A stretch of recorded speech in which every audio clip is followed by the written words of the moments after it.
우리는 하나님의 기쁨의 존재입니다. 늘 하나님의 기쁨으로 살아갈 수 있기를 주님의 이름으로 축원합니다. 모든 것이, 지나온 모든 것이 다 하나님의 은혜였습니다. 하나님의 은혜 아닌 것이 하나도 없습니다. 앞으로 살아갈 모든 것도 하나님의 은혜일 것이고, 그래서 하나님의 은혜를 의지하면서 살아가는 여러분 모두 될 수 있기를 주님의 이름으로 축원합니다. 우리 두 사람 이상씩 반갑게 여러분 인사합시다. 모든 것이 하나님의 은혜입니다. 모든 것이 하나님의 은혜입니다. 모든 것이 하나님의 은혜입니다. 여러분, 우리가 살아가면서 아무 걱정도 근심도 없이 살아갈 수 있다고 한다면 얼마나 좋을까요? 얼마나 좋을까요? 그런데 우리가 살아가면서 여러 가지 걱정, 근심거리가 참 많이 있습니다. 건강에 대한 걱정도 있고요, 또 직장과 사업에 대한 걱정, 근심이 있고요, 또 다가올 미래에 대한 걱정, 그리고 자녀들에 대한 걱정과 염려들을 우리가 많이 하면서 살아가고 있습니다. 괜찮을 것인가? 아이들은 건강하게 행복하게 잘 살 것인가? 또 미래는 어떻게 할 것인가? 걱정한다고 해서 한치의 키를 우리가 어떻게 자라게 할 수는 없지만, 그래도 우리는 예측할 수 없는 불확실한 미래와 또 현실의 문제를 두고 늘 걱정하면서 하루하루 살아가고 있습니다. 그래서 오늘 현대인들에게는 여러 가지 장애가 참 많이 있죠. 불안장애, 공포장애도 있고, 강박장애도 있고, 공황장애도 있고, 수면장애, 소화장애도 있고요, 성격장애도 있고, 또 요즘같이 코로나 때문에 또 현장 예배 못 오다 보면 예배장애도 있을 수 있고요, 많은 장애들을 안고 우리는 살아갑니다. 여러분, 2000년 전 우리 예수님의 제자들도 오늘 우리가 겪는 것처럼 똑같은 걱정과 근심, 그런 여러 가지 문제들 속에서 살아가고 있었습니다. 특별히 우리 예수님께서 십자가에서 못 박혀 죽었은 이후에 그들은 극도의 불안과 공포 속에서 떨어야만 했습니다. 누가 우리를 신고하면 어떡하지? 우리가 잡혀가면 어떻게 되지? 그래서 무서워서 밖에 나오지도 못하고 안에서 문을 걸어 잠그고 겁이 나서 두려워 떨고 있는 제자들의 그 모습, 아마 이 모습들을 보면서 오늘 우리의 모습을 보는 것 같습니다. 이런 불안과 공포 속에 떨고 있는 제자들에게 부활하신 예수님께서 찾아오셔서 제일 먼저 하신 말씀이 요한복음 20장 19절의 말씀, 너희에게 평강이 있을지어다. 너희에게 평강이 있을지어다는 이런 말씀이었습니다. 왜? 무엇 때문에 부활하신 예수님께서 제자들에게 제일 먼저 이런 말씀을 하셨을까? 당부하고 싶으신 말씀이 많이 있었을 텐데, 하고 싶은 말씀이 참 많이 있었을 텐데 왜 평강이 있을지어다 이렇게 말씀을 하셨을까? 저는 예수님께서 그렇게 하신 이유가 뭘까를 몇 주를 계속 이 말씀을 놓고 고민하며 생각해 보았어요.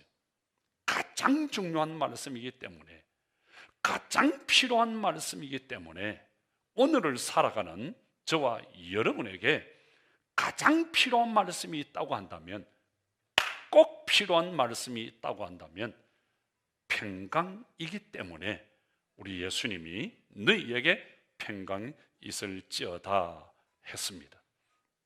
여러분, 어떤 어려운 문제를 만나면 절대 절망, 절대 위기적 상황 가운데 놓이면 얼마나 걱정되고 근심이 되고 불안한지 모릅니다.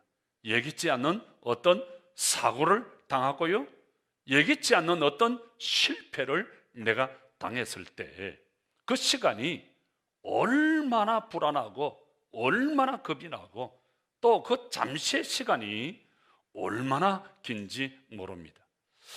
우리 임영숙 권사님께서 저 지구 반대편 남미 콜롬비아에서 35년 이상을 살아오시다가 한국에 귀국을 하셨습니다. 남편과 함께 사업을 잘 하셨고요, 많은 돈을 선교사님을 돕고 교회를 세우고 주님을 위해 헌신하는 일에 참 생활하셨던 참 귀한 분이십니다.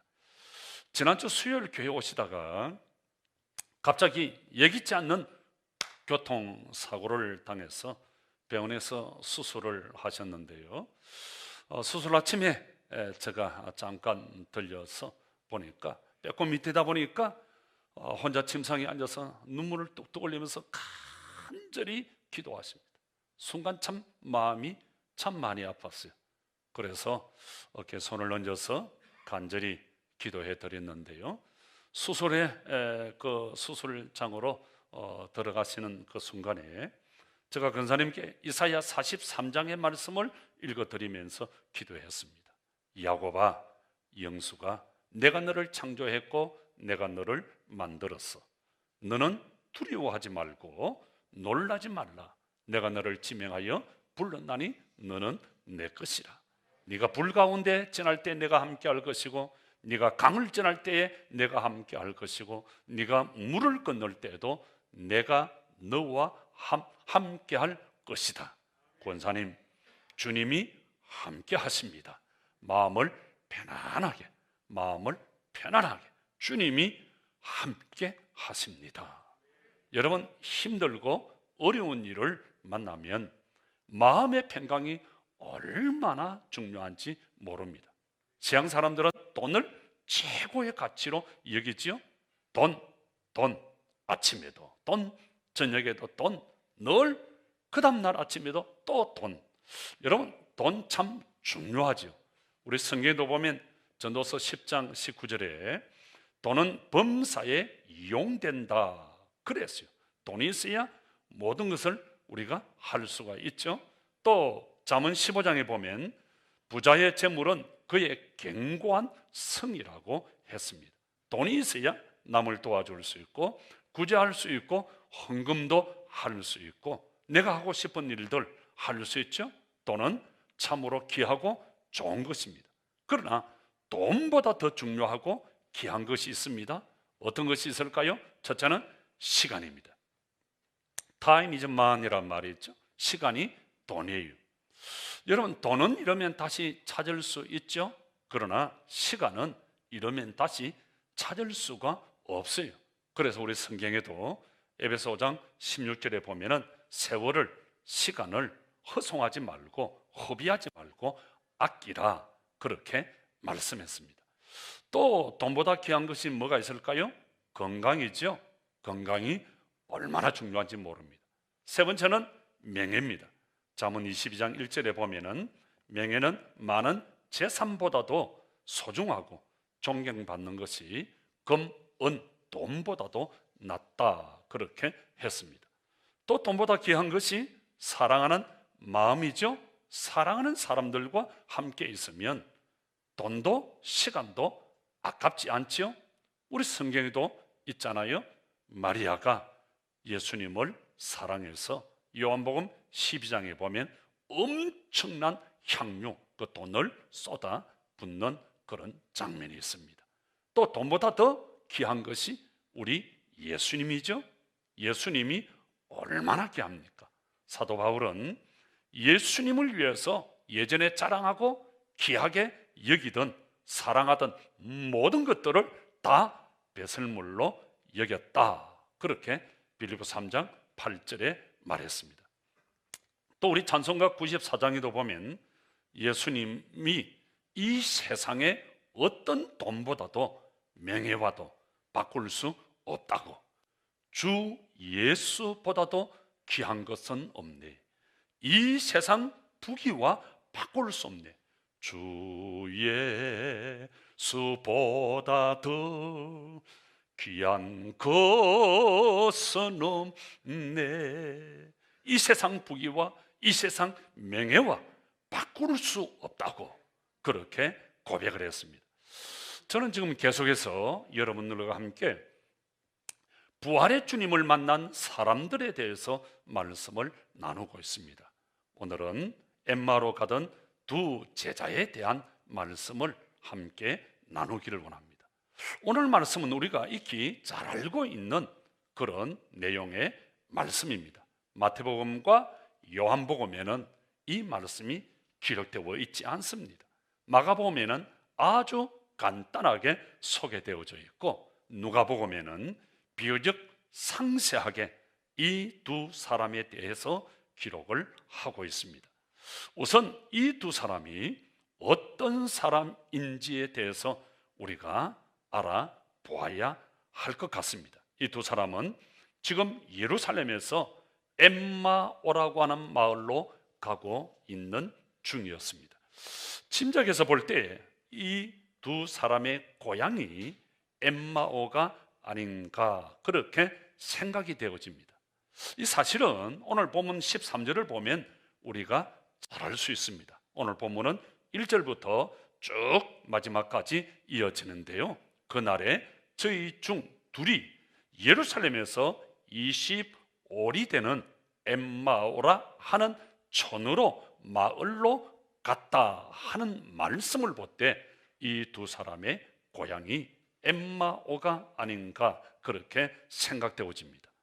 자, 이 두 제자는 최근에 일어났던 일, 어떤 일이죠? 예루살렘에서 일어났던 일, 우리 예수님께서 십자가 위에서 죽으신 그 사건에 대해서 잘 알고 있었던 사람들이었습니다. 그리고 22절과 23절에 있는 말씀을 보아서 우리 예수님의 빈 무덤에 대해서도 잘 알고 있는 그런 사람들이었습니다. 그리고 더 중요한 것은 이 사람들이 예수님을 그냥 보통으로 믿었던 것이 아니라 오늘 21절을 보면 이들은 예수님을 이스라엘을 구원할 자로 믿었고 그 예수님께 모든 것을 다 바치고 헌신하는 몰빵했던 예수님에게 희망을 걸었던 그런 사람들이었음을 그들의 대화를 보면서 우리는 잘 알 수가 있습니다. 그리고 이 두 사람을 보면서 이 두 사람뿐만 아니라 그의 모든 제자들이 예수님을 따르던 그런 사람들이 예수님의 십자가 사건 이후에 다 고향 앞으로 갔던, 그리고 자기들의 삶의 그 일터 현장을 찾아갔던 것 같습니다. 짐작컨대 그들이 엠마오로 그 가던 시간은 대략 오후 4시에서 5시 사이가 아닌가 그렇게 생각이 되어집니다. 왜냐하면 얼마 가지 아니어서 날이 어두워졌다 29절에 그렇게 기록을 하고 있죠. 날이 저물었다 하는 사실이 이 두 사람이 얼마나 걱정과 근심 그리고 실망했던 모습인가를 잘 보여주고 있습니다. 자, 두 사람이 최근에 일어났던 사건에 대해서 서로 이야기를 하면서 엠마오로 가고 있습니다. 그들의 이야기의 결론이 뭐였지요? 딱 한 가지입니다. 이제 모든 것이 다 끝나서, 왜요? 예수님이 죽었기 때문에. 예수님이 죽었기 때문에 모든 것이 끝나서 우리는 희망이 없어. 그러면서 실망스러운 모습으로 걱정하고 근심하면서 엠마오를 향해서 가고 있습니다. 17절에 보면 이런 이야기를 하면서 그들의 마음이 대단히 무거웠다. 그리고 괴롭고 우울했다. 그랬어요.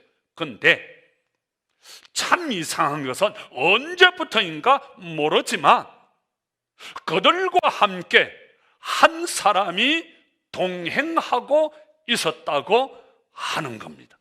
그 동행하는 나그네가 말을 겁니다. 여보시오, 도대체 무슨 일이길래 그렇게 심각하게 걱정하면서 이야기를 나누고 있어?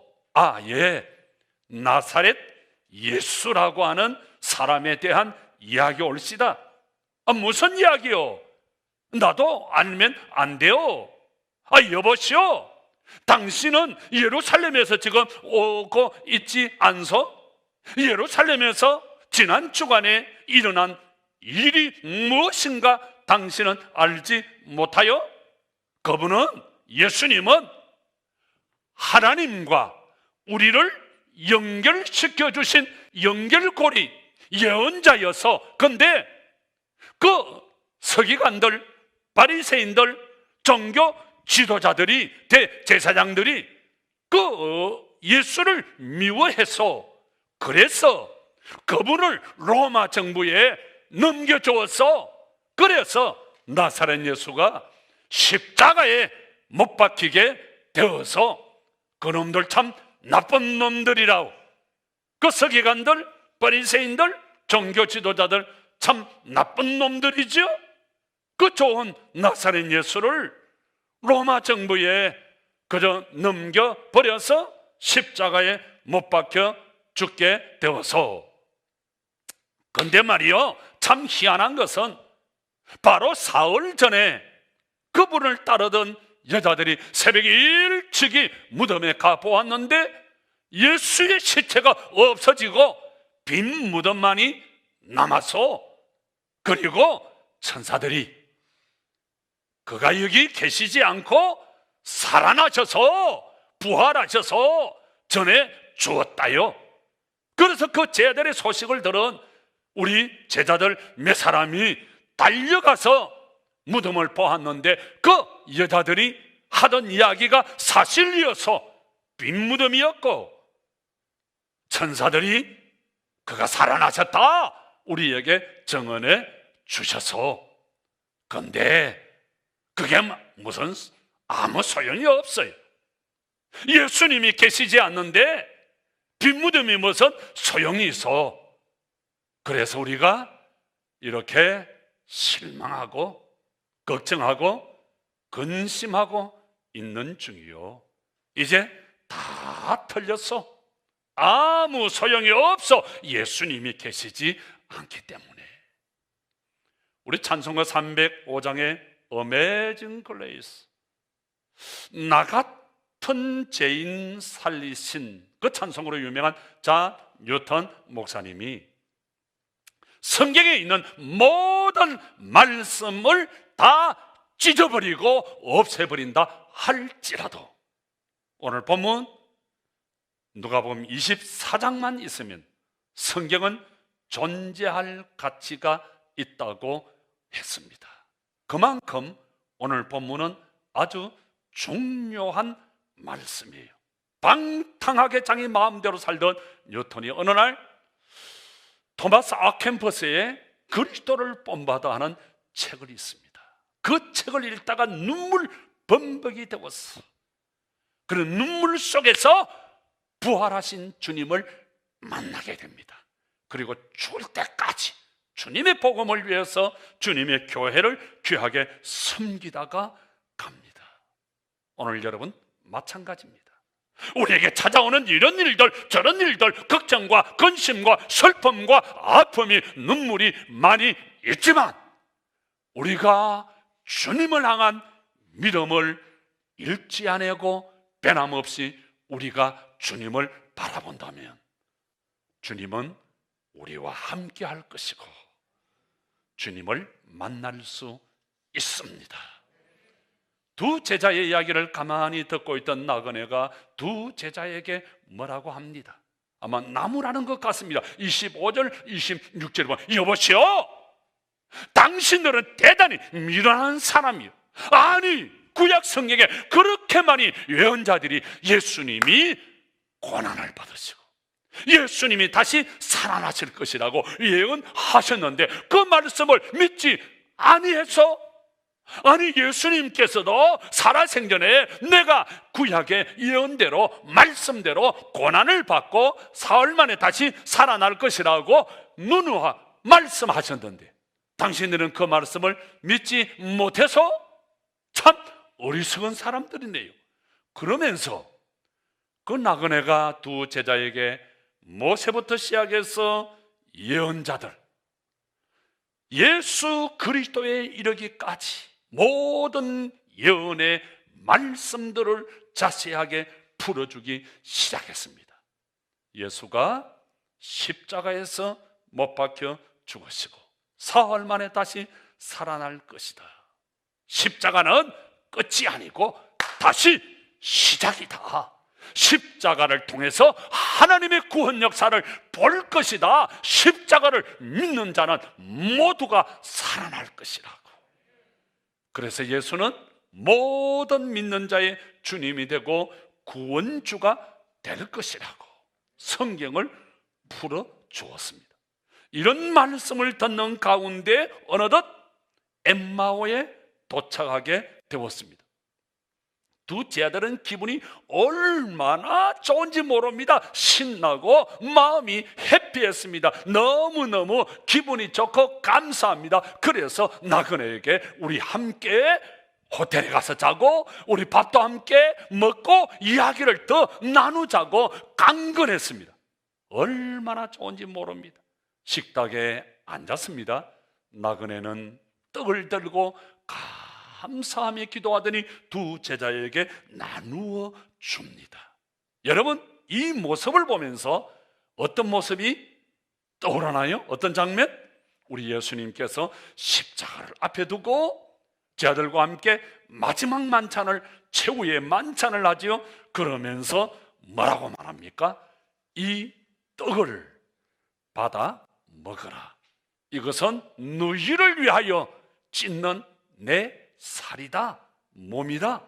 그리고 포도주를 나눠 주시면서 이것은 너희를 위하여 흘리는 나의 피니라. 이 떡을 먹고 이 잔을 마시면서 늘 나를 생각해라. 그리고 내가 다시 올 때까지 예수를, 이 복음을 알지 못하는 사람들에게 전해 주라고 말씀하셨어요. 근데 여러분, 이게 웬일이에요? 떡과 잔을 나누는데 두 사람의 눈이 열렸어요. 두 사람의 영안이 열렸어요. 이 영안이가 열려버려서 이 영안이가 보이는 거예요. 눈이 열리고 보니 바로 앞에 계신 그분이, 우리와 함께 왔던 그분이, 우리에게 성경을 풀어주시던 그분이 바로 부활하신 예수님이라는 것을 알게 되었어요. 눈이 열리고 보니까 이분이 바로 예수님이구나. 예수님과 함께 하면서도 예수님인 줄 몰랐는데 떡을 받는 그 순간 눈이 열리고 보니까, 영안이 열리고 보니까, 영안이가 열리고 보니까 예수님이구나. 예수님이구나. 예수님을 발견한 거예요. 여러분, 마찬가지예요. 주님은 임마누엘로 우리와 변함없이 늘 함께 하시는데 우리는 주님이 나와 함께 하시는 줄 모르고 고개를 쳐박고 실망하고 걱정하고 근심하고 우리는 하지 말아야 할 염려들을 할 때가 많이 있습니다. 사랑하는 성도 여러분, 정말 여기서 중요한 것은 예수님과의 교제고, 하나는 영안이 열려야 한다는 거예요. 여러분, 신앙생활이 뭐죠? 신앙생활은 예수님과 함께하는 시간, 예수님과 교제하는 시간이에요. 주님과 교제하는 시간. 우리 예수님은 요한복음 15장에서 포도나무 비유를 하면서 신앙생활이 뭔가를 우리에게 말씀하십니다. 나는 포도나무요, 너희는, 장롱이는 가지라. 가지라. 영주는 가지라. 신앙생활이 뭐예요? 포도나무에 가지가 붙어 있을 때 살아있고 아름다운 꽃과 열매가 맺히듯이 포도나무이신 예수님께 가지가 붙어 있어야 된다. 그게 바로 신앙생활이다. 그게 바로 주님과 교제하는 것이고, 그게 바로 주님과 함께하는 시간이야. 여러분, 신앙생활은 주님과 교제하는, 주님과 함께하는 시간이에요. 교제의 핵심이 뭐예요? 말씀이에요. 말씀. 그래서 늘 우리는 말씀을 통하여 주님과 교제할 수 있고, 말씀을 통하여 주님과 함께하는 겁니다. 그래서 큐티고, 그래서 지망갑이에요. 지금 주님을 만나러 갑니다. 그래서 우리가 수요일 저녁에 하는 큐티 이름을 지망갑이라고 불렀어요. 지망갑. 지금 만나러 갑니다. 누굴? 주님을. 여러분, 초대교회가 신앙생활을 어떻게 하죠? 사도행전 2장 42절에 보면 사도의 가르침을 받아, 사도의 가르침을 받아 서로 교제하며 신앙생활하며. 그래서 초대교회 성도들은 늘 사도의 가르침을 받았어요. 그 말씀 안에서 교제, 말씀 안에서 생활하는 것, 그게 신앙생활, 그게 초대교회의 교제였어요. 우리끼리 모여서 커피 마시면서 남의 말하고 뒷담화하고 험담하는 것, 그건 신앙생활이 아니에요. 그렇게 하는 사람은 신앙생활을 잘못하는 거고 신앙생활이 아니에요. 신앙생활은 뭐예요? 주님과 함께, 주님과 함께 말씀과 사도의 가르침을 받아 말씀의 가르침 안에서, 그렇게 할 때 눈이 열리고 영안이 열리고 주님이 나와 함께 하심을 알 수 있습니다. 두 사람이 서로 이야기합니다. 32절 볼까요? 길에서 우리에게 성경을 풀어주실 때에 우리 속인 마음이 뜨겁지 아니하더냐. 사랑하는 성도 여러분, 우리 그리스도인들은 마음이, 가슴이 뜨거워야 돼. 가슴이 뜨거워야 꿈이 생기고 열정이 있고, 여러분 다시 일어날 수 있고 성공할 수 있음을 믿으시기를 바랍니다. 가슴이 뜨거워야 돼. 가슴에 불이 있어야 돼. 가슴에 불이 있어야 의욕이 생기고, 가슴에 불이 있어야 사업하고 싶고, 가슴에 불이 있어야 사랑하고 싶고, 가슴에 불이 있어야 어떤 일도 성공할 수 있음을 믿으시기를 바랍니다. 예레미야 선지자는 하나님의 일을 하다가 너무 힘들었어요. 방해하는 사람들이 많고, 욕하는 사람이 많고, 돌 던지는 사람이 많고, 그래서 오늘 우리처럼 힘이 쫙 빠졌어. 에이, 도와주는 사람 없고 칭찬하는 사람이 없고 왜 하느냐고 방해하는 사람 많으니까 간둬야지. 그래서 일을 포기해버렸어요. 그런데 내 마음대로 포기할 수가 없어요. 그 속에 불이 있어서 견딜 수가 없고 답답했어. 가만히 있을 수가 없어요. 그래서 눈물을 흘리면서 하나님의 일을 하고 있습니다. 그래서 예레미야의 선지자의 별명이 눈물의 선지자였어요. 사랑하는 성도 여러분, 우리 가슴에 불이 있어야 돼. 주님을 사랑하는 불이, 주님의 몸된 교회를 사랑하는 불이 있기를 축복합니다. 불이 있어야, 주님이 있어야, 말씀이 있어야 눈이 열리고 영안이 열리고, 그래야 주님이 나와 함께 하심을 알 수 있고 내 인생의 의미와 목적을 발견할 수 있습니다. 부활하신 예수님을 만나고 뜨거워진 두 제자가 어떻게 합니까? 33절에 보면 바로 일어나 예루살렘으로 달려갑니다. 왜 갑니까? 내가 사명이 있으니까, 내가 할 일이 있으니까, 내가 일하던 곳이니까 달려갑니다. 여러분, 나이가 많다고 생각이 되세요? 나는 가진 것이 없어 돈이 없다고 생각이 되세요? 그래서 나는 새로운 일을 하기 힘들어, 그렇게 생각되세요? Don't worry, 걱정하지 마세요. 아브라함은 75세에 하나님의 부르심을 받아서 모든 민족의 조상이 됩니다. 모세는 80세에 하나님을 만나고 영안이 열리고 이스라엘의 리더가 됩니다. 출애굽의 역사가 일어납니다. 갈렙은 85살에 이 산지를 주시옵소서, 이 산지를 주시옵소서, 헤브론 산지를 정복합니다. 85세 되셨나요? 80세 되셨나요? 아직까지 젊잖아요. 여러분, 사명 있는 자는 늙지 않습니다. 사명 있는 자는 병들지 않습니다. 사명 있는 자는 죽지 않습니다. 늙었지만 젊은이가 있습니다. 젊었지만 늙은이가 있습니다. 사명 없으면 늙은입니다. 사명이 있으면 젊은입니다. 사명 있기에 오늘 우리는 힘차게 나아갑니다. 사랑하는 성도 여러분, 하나님은 사명 있는 자에게 함께 하시고 축복해 주십니다. 여러분, 발자국이라고 하는 이야기 잘 아시죠? 어느 한 남자가 밤에 꿈을 꾸었습니다. 생시 같은, 환상 같은 꿈. 하얀 모래 위에 두 사람이 걸어가고 있습니다. 그 발자국이 얼마나 아름다운지 모릅니다. 하나는 주님의 발자국이고 다른 하나는 나의 발자국이 사이좋게 걸어가고 있습니다. 지나온 삶의 현장을 쫙 볼 수 있는 아름다운 발자국.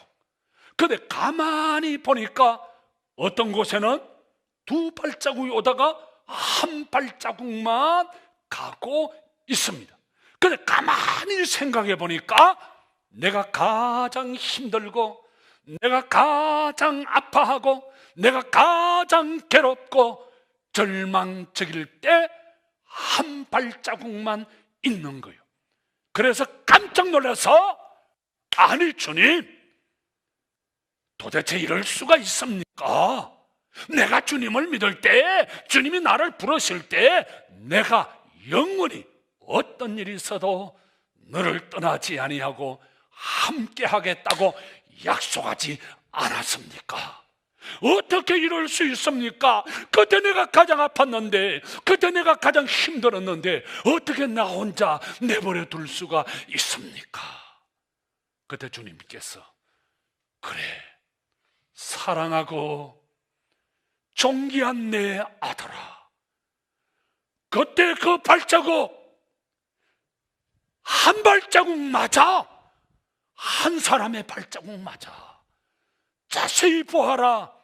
네가 힘들고 어렵고 고통스럽고 절망적일 때 그 한 발자국은 너의 발자국이 아니야.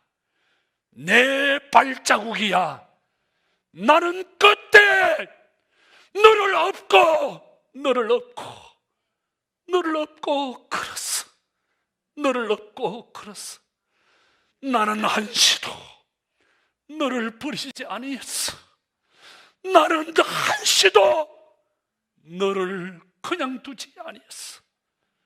그때 나는 너를 업고 걸었단다. 기도합시다.